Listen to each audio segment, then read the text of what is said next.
Every era presents a new frontier, a new technology, a new promise of exponential wealth. In 2024, it is AI, it is decentralized finance, it is a digital future built on code. Asset valuations climb, revenue models are projections. The market capitalizes potential. 3 centuries prior, in 1720, a similar mechanism operated. The frontier was global trade. The promise was exclusive access to South American markets. The corporate vehicle, the South Sea Company, its shares surged, its valuation decoupled from all underlying assets. This was not a unique event. It was a recurring systemic pattern. Unbridled speculative fervor, fueled by promises of future wealth and propelled by hype cycles, inevitably leads to systemic collapse when reality fails to meet expectations. This is not a moral judgment. It is a financial axiom. Great Britain faced a national debt crisis. The War of the Spanish Succession had concluded in 1713. The financial cost was immense. Government expenditures exceeded revenues. War bonds were issued. These carried high interest rates. They were held by a fragmented network of private creditors. This debt was not consolidated, it was complex. It was expensive to service. The government sought a solution, a mechanism to reduce interest payments, a method to convert short-term high-yield obligations into long-term lower-yield instruments. This was a balance sheet problem. The South Sea Company emerged as a proposed solution. It was a corporate entity chartered in 1711. Its initial purpose was trade with Spanish South America. This trade was largely theoretical. Spain maintained a strict mercantile policy. Direct British access was limited. The company's actual revenue generation was minimal. Its true function was financial. It proposed to convert a portion of the national debt into company shares. Creditors would exchange their government annuities for South Sea stock. The company would then service the debt. In return, the government would pay the company a fixed annual interest. This interest was lower than the original bond rates.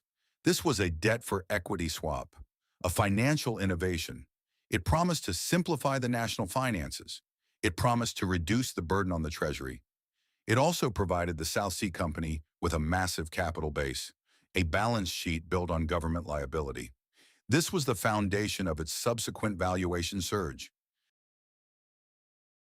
The initial debt conversion in 1711 was a limited success. The company's stock traded at a premium, but the national debt remained substantial. In 1719, the South Sea Company proposed a more ambitious scheme. It offered to take on the majority of Britain's remaining national debt. This amounted to 31 million, a colossal sum for the era. The company would assume these obligations. It would pay the government a premium for this privilege. This premium was substantial, 7 million. This payment was a strategic maneuver. It demonstrated commitment. It bought political influence. It secured government endorsement. In return, the company received exclusive rights, exclusive trading rights to the South Seas, exclusive rights to the slave trade in Spanish America, the Asiento contract. These rights were critical to the narrative. They provided the growth story. They justified the company's existence as a commercial venture. However, these rights were largely impractical. Spanish colonial policy remained restrictive. Actual trade volume was negligible. The profit generated from these activities was minimal. The company's commercial operations were a facade. Its true function remained a financial one. It was a government contractor, a debt management vehicle. The grand bargain was struck. Parliament approved the scheme in 1720. The South Sea Company became the primary holder of the national debt. Its shares were offered to the public. Existing government creditors were pressured to exchange their annuities. This created a demand for South Sea stock, a demand driven by government policy, not by commercial fundamentals. The stock price began its ascent. The company actively manipulated the market. It offered loans to individuals to buy its own shares. It spread rumors of vast, untapped wealth in the South Seas. It advertised its government backing. It projected an image of unstoppable growth. The public responded. The promise of quick riches was potent. Everyone wanted access to this new financial frontier.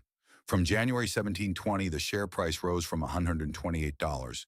By March, it reached $330. By May, it surpassed $500. By June, it peaked at over $1,000.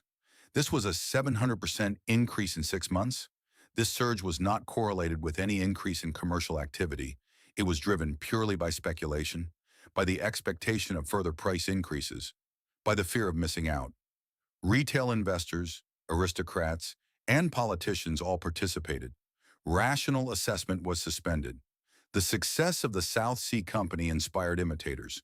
Hundreds of new companies formed.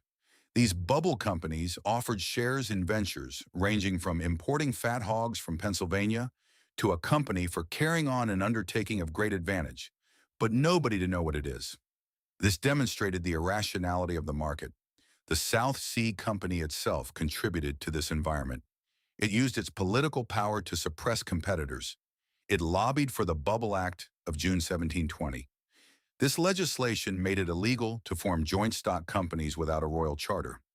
It was designed to consolidate the South Sea Company's market dominance. Instead, it signaled the peak of the speculative frenzy. The market had become self-aware of its own absurdity. The market reached its saturation point. The supply of new investors began to dwindle. Insiders, sensing the peak, began to sell their holdings. The lack of underlying commercial revenue became undeniable. The valuation was unsustainable. The share price began its decline. From 1,000 in June, it fell to $750 in August. By September, it was $150. By December, it settled at $124, a near 90% collapse from its peak. This was not a correction, it was a systemic implosion. The fallout was immediate and severe. Thousands of investors were ruined. Fortunes evaporated. Small savers lost their life's earnings. Large estates were liquidated. The credit system seized.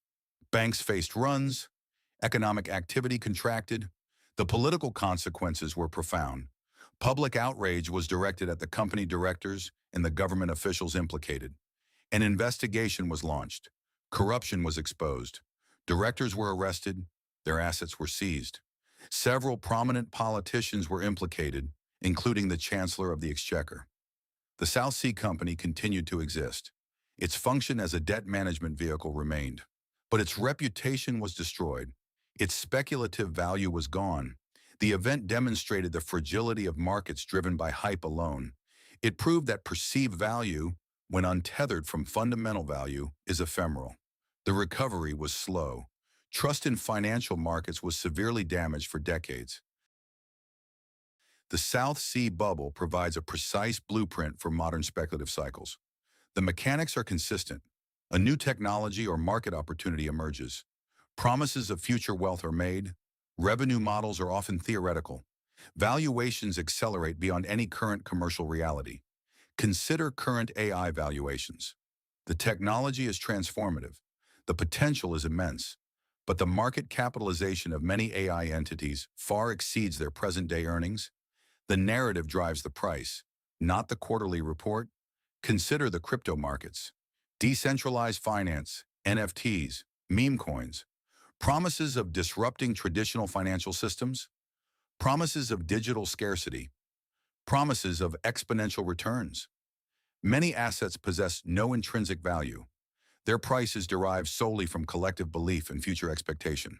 The South Sea Company offered a great advantage, but nobody to know what it is. This mirrors the opaque nature of some modern financial instruments. It mirrors the complexity that shields fundamental analysis. It mirrors the reliance on innovation as a justification for speculative pricing. The core argument remains valid. Unbridled speculative fervor, fueled by promises of future wealth and propelled by hype cycles, inevitably leads to systemic collapse when reality fails to meet expectations. The names change, the technology evolves, the human impulse to capitalize on hype does not. Every bubble is a testament to this persistent operational flaw in market systems. The market always finds the next fool.